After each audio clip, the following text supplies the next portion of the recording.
All right, so it's currently 9:36 a.m. Just woke up like 30 minutes ago. Face still crusty and everything, breath still smell like shit. I had this idea in my head for like a couple days. I've been sitting on it. I wanted to talk about my philosophy behind what it takes to be a good artist in 2023. Us as independent artists, we have a lot more freedom and creativity than people who are backed by labels and backed by big people, you feel me? So we independent artists, we have an advantage, and I'm starting to figure out what that advantage is and how we can use that to just become good artists. Now let me specify that there's a big difference between just being a nigga who makes music and being an artist. Because when it comes to dropping music, there's a lot more than just the song itself. I mean, yeah, you can make good music, but let's say your cover art is trash. You got some trash ass cover art, no one's gonna even click on the song.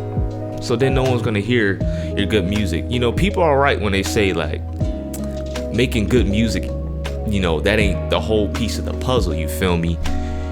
There's a lot of things that go into being an artist, like knowing how to market yourself, having your own aesthetic, having good art pieces to look at, you know, your cover art, track list art, visualizers, music videos, lyric videos, shit like that. There's a lot that goes into just dropping music, and the sooner you realize that, the better better artist you'll become. One thing I've been focusing on right now is projects, and I know a lot of people say that, like, right now, especially today in 2023, projects is not really what you want to focus on. You want to focus a lot more on dropping singles and shit like that. But see, I just don't give a fuck. Like, dude, something about projects, just, I really love it, man. I've always had a big appreciation for projects. Something about, what is it? Something about like a huge group of songs, like 10 or 12 songs, all having, you know, some common theme and being connected to one another. That always like really fascinated me. The first full album I ever listened to was Playboi Carti's Self-Titled. That's technically a mixtape, but album, I don't know, who cares? That's back when Magnolia first came out and everybody was going crazy over that. So I gained a little bit of curiosity. I was like, where did this song come from? Like, I want to know, like, this song is on an album, right? So like, what led up to this song? Magnolia is the second song on his self-titled album, and I think it's perfect. After you get done hearing the location, right? This spacey ass song, you feel like you in space, but then you back down and you jamming when Magnolia comes on, and you just hear, "Yo, Pierre, you want to come out here?" You know, and shit just gets lit. So I love albums. Like I said, I love a group of songs having a common theme. And I think as an artist, you can do whatever you want. You don't necessarily have to focus on dropping singles or dropping albums. I think that's just what people say, because, you know, the whole attention span crisis we having today, you know, all these social media devices, TikTok, Instagram, Snapchat, you know, all that shit basically fries our attention span, which is true.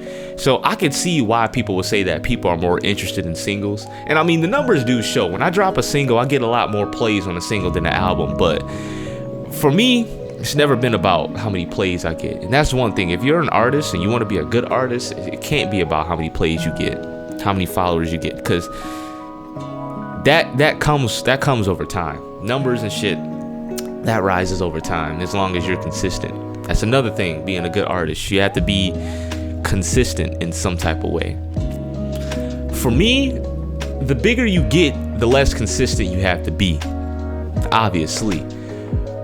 For me, I like to drop a song at least once every couple months. You know what I mean? I have a lot of songs. I'm constantly making music, but the thing is, like, I don't want to just like flood the market with music, you know what I mean? That's why I don't drop a lot of singles. I can drop single after single after single, but like, why do that when I can drop something bigger? You know what I mean? Drop a bigger project. Like, one thing about albums is how that I love is how you can set a certain theme to it. Like, Whole Lotta Red, for example, the whole vampire theme and shit, that's fire. That's why I love making albums. That's why I got the Nexus series going on. I finally found like what direction I want to go with that series, and that's the whole video game route. And that's one thing, if you want to reach people, like, that's why I went the video game route, because like, you know, video games, like, they relate to people, you know what I mean? People love video games. I love video games. When I did that Nexus DS shit, I knew people were gonna love it because it's bringing back memories, talking about a game console that everyone had as they're a child, you know, when they were a child, you feel me? So having cool concepts behind your music is one thing I would really focus on, and it just depends on what you're into. If you're into video games, shit, make music about video games. If you like anime, make shit about anime. That's why Cochise, like, people love Cochise. I love Cochise because he got that anime shit going on, you know what I mean? So having a good concept backing your music is always gonna help, for real. I'm as y'all know, I do the video game shit. I did Nexus Mega Drive. That was a Sega Genesis type shit. Then I did Nexus DS. I'm working on a new project now. It's either called Nexus Advance or Nexus GBA, because I'm doing a Game Boy type shit. So there's that, you feel me? I would have sit up here and talk too long, because the last video I did like this, that beat video, that shit, I ended up talking for like 30 minutes. But if you want to be a good artist, you gotta make good music, of course. You gotta have cool concepts behind your music. And most importantly, you have to enjoy making the music. That's why with finding your style of music, it's always good to listen to different genres to like really combine and make your own concoction, your own style, have your own different influences and shit like that, you know what I mean? Let's see, what else? Being consistent, yeah, gotta be consistent. You're not Playboy Cardi, bro. You can't drop every 3 years and expect niggas to want to listen to you. Like, that's just not how shit work. Here's the most important thing though, if you want to be a good independent artist in 2023, or just a good independent artist in general, is heavily focused on the independent part. Being an independent artist basically means that you don't have any label backing you. But like, if you don't know how to mix and master your own music, or you don't know how to make your own cover art, so you don't know how to record and edit your own music videos, are you really an independent artist? I thought about that right before pressing the record button on this video, but I ain't gonna lie, I'm an independent artist. Even though now I'm starting to work with people and have people do my cover arts and have people do visuals for me, I don't need them to do that at all. Like, I can take care of all that. The thing is, like, I like giving other people the opportunity and just working with other people and having different flavors and different outlooks, you know, on different aspects of my project. So that's why I used Harper's beats for Nexus DS, because I could have made a bunch of DS type beats myself and rapped on them and produced the whole thing. But Harper had something going that he showed me, and I was like, yo, I fuck with this. I'm finna use this for Nexus DS, and he was down with it, and everything was cool. So I'm not saying like you have to learn how to do all that shit, but I'm saying it will help you in the long run. It'll give you a lot more confidence, because you'll notice that you won't feel the need to network as much.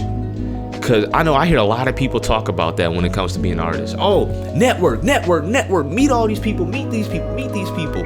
And once you actually start doing that and meeting people, you realize that a lot of people be on bullshit. Especially like if you really about this music stuff and you really trying to do something, you notice a lot of people who say they about it aren't really about it. They really on bullshit. Especially like local people. I met more serious people like 400 fucking miles away from me who are more serious about this shit than, you know, people in my own hometown right now. Like Didi, for example, one of the most talented composers I've ever freaking met. He lives in the Netherlands. And sorry, Didi, if I just exposed you like that. But yeah, that dude's from the Netherlands, bro. I'm in the United States. He's halfway across the fucking world, and we've been making hits since 2020. You feel me? But when you know how to do all that and you know how to conduct yourself as an artist, like I said, you won't feel the need to network as much. You won't feel the need to meet people, because at the end of the day, when you're an artist and you're meeting people, you don't really give a fuck about being their friend. Either you need something out of them, you need them to do something for you, record, mix your music, or you just need someone to make good music with. You know, it's never just truly like, it can become that. Don't get me wrong, it can become like a good friendship. Like me and Eustace Mori, I started talking to him because he was another dude around my area who was making music, and we went to school together, but I didn't know he made music when we was in school, which was crazy. But he's really good at making music, and so that's why like we cool, because we both good at making music. We enjoy making music together, and we've kind of, you know, grown close to where it's kind of just like we just genuinely friends now. Like we're not just friends because like we both make music together. Like no, like we're actually friends. Like we hang out with each other, talk about shit all the time. Like, you know, so you can definitely, you know, develop relationships with other people. But what I'm saying is like, you don't feel the need to meet other people when you're confident in yourself and all aspects of your music. Like even the marketing side of it. Like I don't be looking for A&Rs and shit. Like I ain't pitching my music to nobody except the Spotify playlists, and sometimes I forget to do that shit too, you know what I mean? So like I ain't looking for nobody to sign me. I don't give a fuck. Like I'm Gucci, you know what I mean? I'm Gucci. So once you gain that confidence, and you can gain that confidence by truly becoming an independent artist, by not needing anyone to do anything for you as far as music goes, you know what I mean? But shit, this is coming up on 15 minutes now. I'm gonna be quiet, but hopefully everything I said makes sense. I just really been rambling. Usually when I do a video, I like write notes down so I can have some certain points to talk about. But like I said, I just woke up and I just wanted to get this off my chest. So hopefully I helped some of y'all. I'll stay smooth, keep on making music. Peace out.